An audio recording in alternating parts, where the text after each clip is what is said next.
Welcome to the Open to Hope show in partnership with the Compassionate Friends.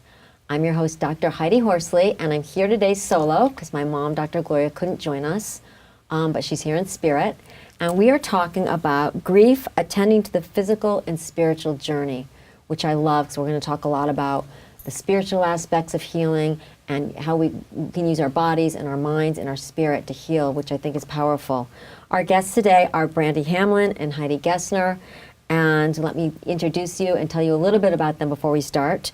Brandi was one of my students. Hi, Brandi. Hi. She was a student of mine at Columbia University, and she is a licensed clinical social worker, a certified yoga instructor, and she integrates yoga and meditation into therapy.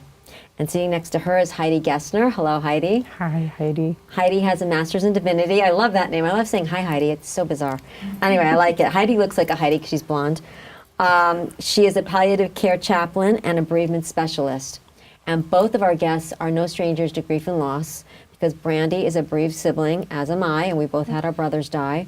And Heidi lost her father. So welcome to the show, Brandi and Heidi. Thank you.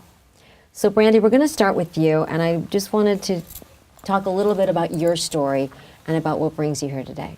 A little bit about Brian. Sure.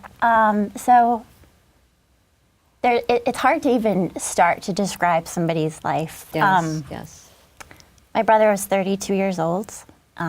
He was pretty amazing, and I think following his passing, we heard so many incredible stories for how he had helped other people, which for me just made me truly realize I knew he was amazing, but I think to hear it from other people and hear the way that he had been so selfless and helped others was really inspiring. I had actually been texting Brian the night before he passed away. We were planning on going golfing over the weekend with my father for Father's Day. And the next day, he was gone. Wow. And I don't have any reason for why he's not here, which is a really difficult thing, I think, to be able to come to a place of acceptance. And of course, it's human nature to want to have a reason to be able to explain something. And I can't explain it. Well, I know you don't know why he died, and there's a lot of questions. And I think it's hard for you because I think one of the things that kind of annoys me a little bit about people is that everybody wants to know how they died. And we want to talk about how they lived. And like you said, you don't know. You don't have, you're not sure, it sounds like, in your case. Yes. Well, the other piece that I love is that when I asked you for a bio, you sent me Brian's, which was so cute. I loved it. And I'm like, oh, Brandi, I love it. I'm hearing about your brother, but I actually need your bio. But yeah, he seemed like he was larger than life because, you know, I see his pictures and follow you on Facebook and see what a huge impact he had on other people. And he did. We always say that he had this kind of like go big or go home mentality. And so I think that the way that I have honored that in Brian is that with everything that I do, I try to channel his energy and know that I try my hardest with everything that I do and think of him so much with no matter what it is, he's always kind of right there on my shoulder. I love that. And I know that you, when you were my student, Brian was still living. And when he died, did it change your career trajectory? I mean, were you already implementing yoga and integrating that into your work, or did it become more important after Brian died? I think it was something that was always something that I wanted to do. I didn't quite know how I wanted to integrate the two. Yoga, I think, was my path to healing. And so I was able to see truly how beneficial it was in that aspect. So that was able to help guide me in a different way, I think, than I intended initially. And I know Brian's only been dead since 2014, right? Which in the grief and loss world is relatively new. Yes. I mean, some people say, wait a minute, 2014, but that's still a very new loss. Did you utilize yoga to help yourself? I did in a lot of different ways. Okay. I think I had my own practice that I was doing, and yoga for me, it's an invitation to notice, right? So it's sitting with something, truly just noticing what's coming up for you, noticing what you're feeling. The practice of yoga also helps just move the energy. So I think movement can be so helpful in dealing with whatever it is that's presenting in someone's life, but you're getting things moving. And when you're trying to move forward, that can be a way to do that. I also was teaching a lot of yoga at that time, so I immersed myself in yoga. Wow, that's And great. It was, and I actually ended up I would challenge myself to be able to remember what I had led students through on one side, to be able to lead them through the other side, because I was having a hard time focusing, of course, after the loss. And that was a way that I helped my short-term memory, because if there was something I didn't need to know, it was just kind of out of my mind. Right, so you used your own practice to help you. We did 3 shows actually with Dr. Bessel van der Kolk, Okay. who I know that you know of his work, and he is a trauma expert, a leading trauma expert in the world, and he wrote a best-selling book called The Body Keeps the Score. And it's bringing that up for me because he talks so much about the importance of body work and yoga after loss, and things that we can do to move our energy, because he says that after a loss, the trauma of the loss, because I say that all losses are traumatic, that's the way I look at it, because I think that they are. And he said that trauma is trapped in the body.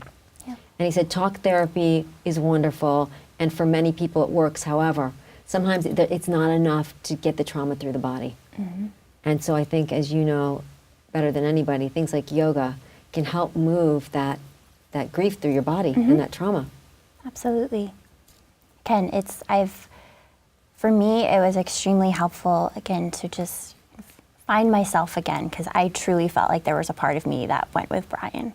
So I think being able to notice what was coming up for me too, and really just use that experience to grow and find that piece that felt like it was missing, and move forward, like I said, just in a much different way, I think, than I had ever anticipated. Yeah, I always say, when Scott died, and I'm sure it was what I'm hearing with you and Brian, who are we on the earth without Scott and Brian? Who are you, Heidi, without your father? I mean, what is our identity? Because part of our identity is connected to the person that was here. It's like, who are we now, and how do we bring them forward in our lives? And I know both of you have done that.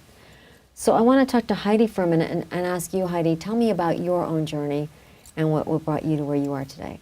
Sure. So my journey started 24 years ago. 24 years ago, actually next Saturday, my father died. And at the time, I was 30 years old, and I had just gotten divorced, and was thinking I'd probably have a baby by then. And here my first baby was a divorce, in ways. The death of a marriage. The death of a marriage. I was also in a job that I didn't really feel like it was a good fit for me, and I didn't have any money, and I just felt kind of lost at 30. And then 3 months after I got divorced, my father was diagnosed with terminal lung cancer and given 6 months to live. And that was really tragic for me, because he was sort of my anchor in the family. I have 3 siblings, but I was the family connector. And I'd also worked for my father for 4 years in the textile industry. So that was another real kind of hard life blow. And what happened, much to my surprise, were all these synchronistic events. For example, my father was treated at Duke. My parents lived in Charlotte, and I was working at Duke. Oh, wow. So I actually got to spend a lot of time with him on the floor when he was inpatient. That's amazing. And one of the really cool things about it was he was on the same floor as I was, which was the 8th floor, and I could go to his room at lunch, check in on him all the time. check in on him. My mother had a hard time being a caregiver to him at that time, so I kind of stepped in and hung out with him a lot. That was also the time when Jackie Onassis was diagnosed, and so we would talk about that, and just lots of... Well, I like the way that you would talk about that, because sometimes if we talk and move it outside of ourselves, it opens up the conversation. A little when bit you talk more. about somebody else versus yourself, it's easier to talk about things very openly. Exactly.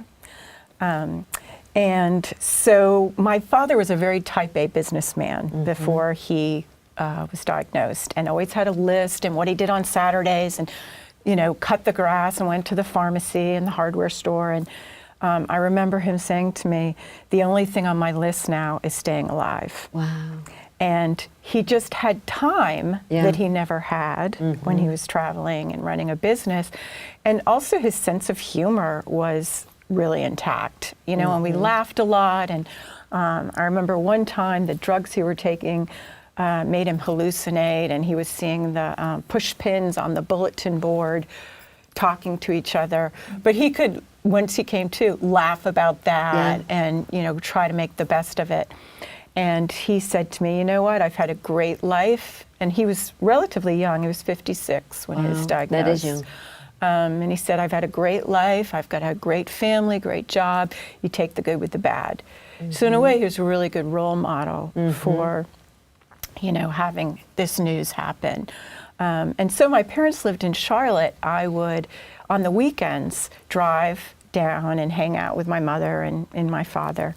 And I remember one evening, Friday night after work, getting in my car, my Honda Civic, and I was driving to Charlotte, the back way to avoid traffic, and I felt something in the back seat, or something was drawing my attention, and there was kind of this light coming in the back seat.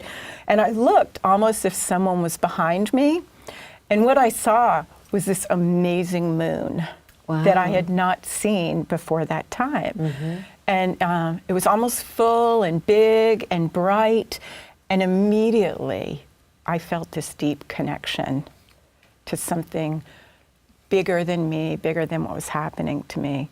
And so as I was driving, I literally went from this kind of fear, despair, to feeling very connected to something bigger than me for the first time in my life. Right.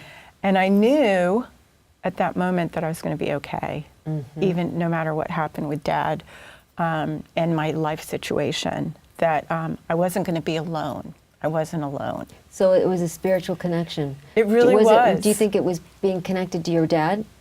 So I think I was more vulnerable, and therefore it was connected to my dad because, I had anticipatory grief going on. And so I was able to actually see this moon.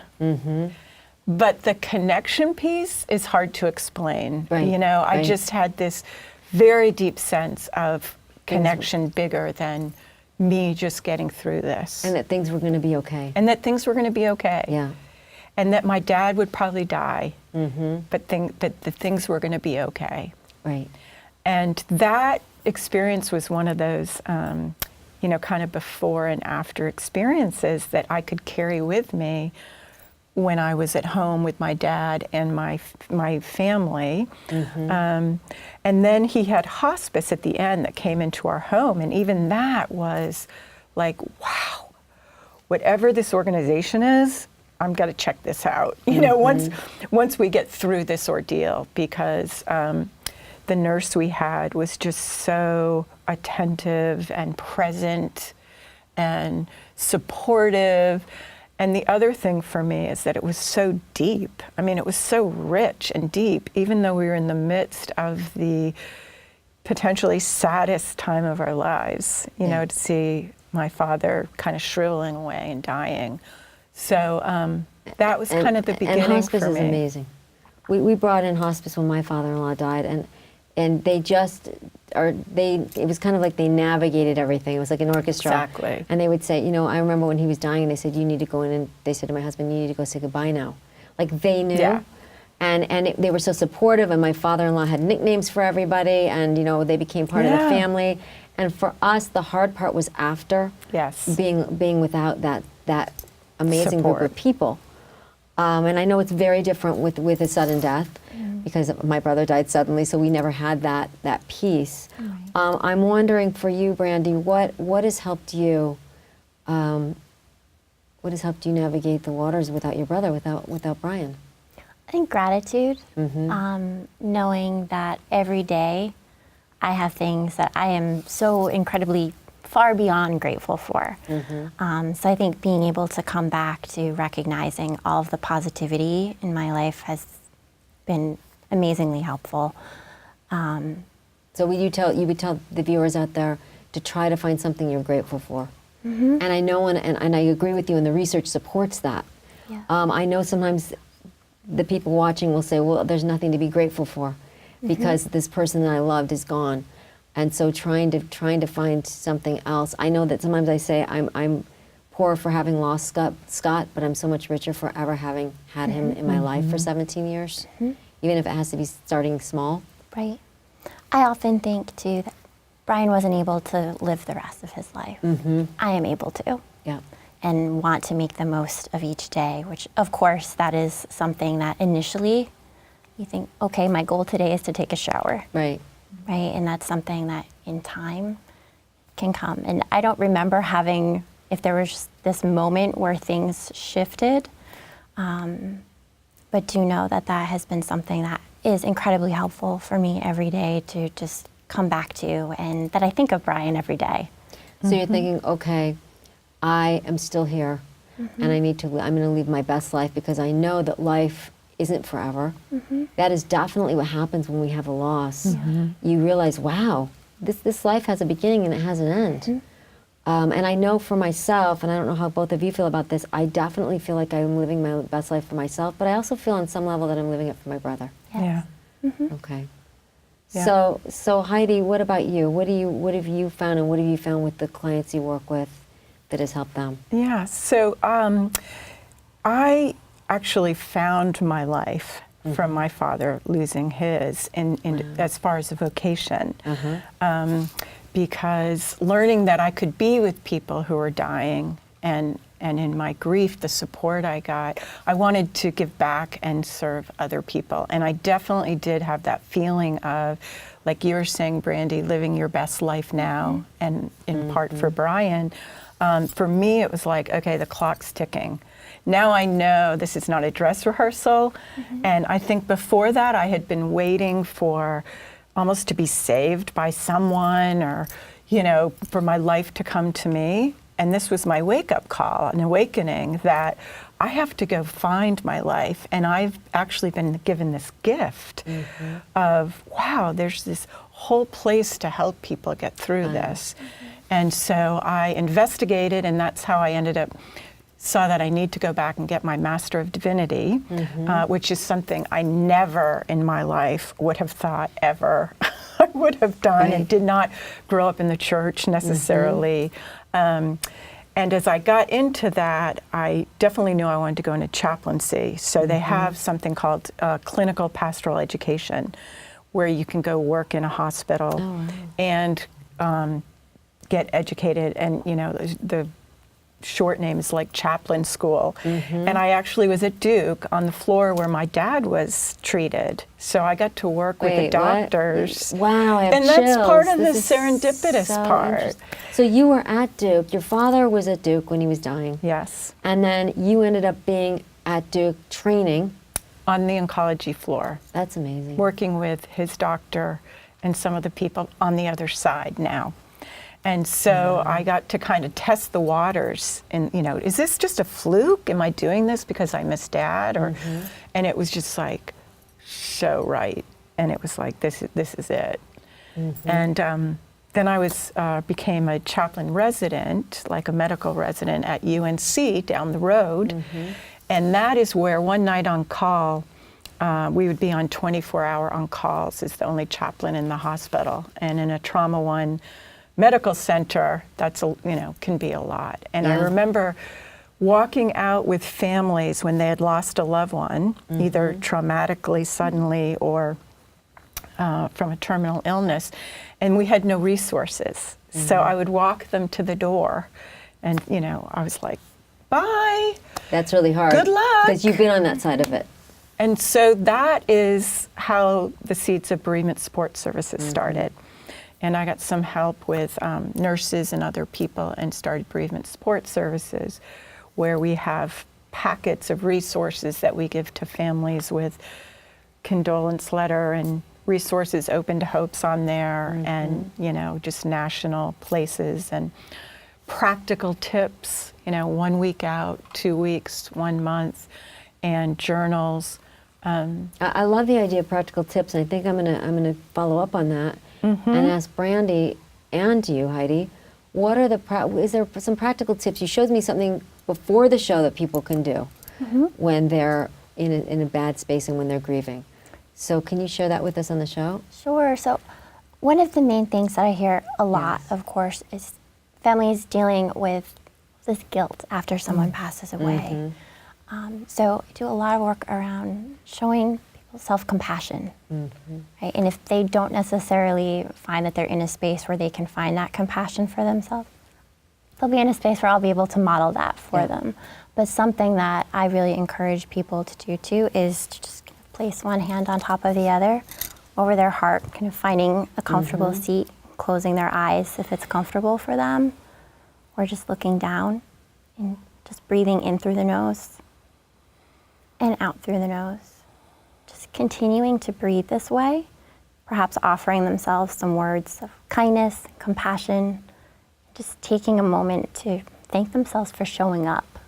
I love that. For continuing to show up for themselves. That's big, because I know that we can be very hard on ourselves when we're grieving and think that we're not doing it right, or we're doing it too slowly, or we haven't accomplished anything today. So I think that's big. How can people be mindful, because you went there, how can people maybe be more mindful after a loss and take care of themselves? I mean, you said you offer tips and tools, right? What are some of those? Well, those are very practical tips about, 1 week out, finding the will. I mean, this is when people can't think, and they're just like, what do I do now? And a lot of our viewers are those people that are very new in their grief, and so this is a space where they can be at home watching television or going on to Open to Hope to watch you. Right. So, I mean, it's everything from, even right at the hospital, they're asked about a funeral home, and if it's a sudden traumatic thing, I'm sure, as you know, Brandi, I don't know.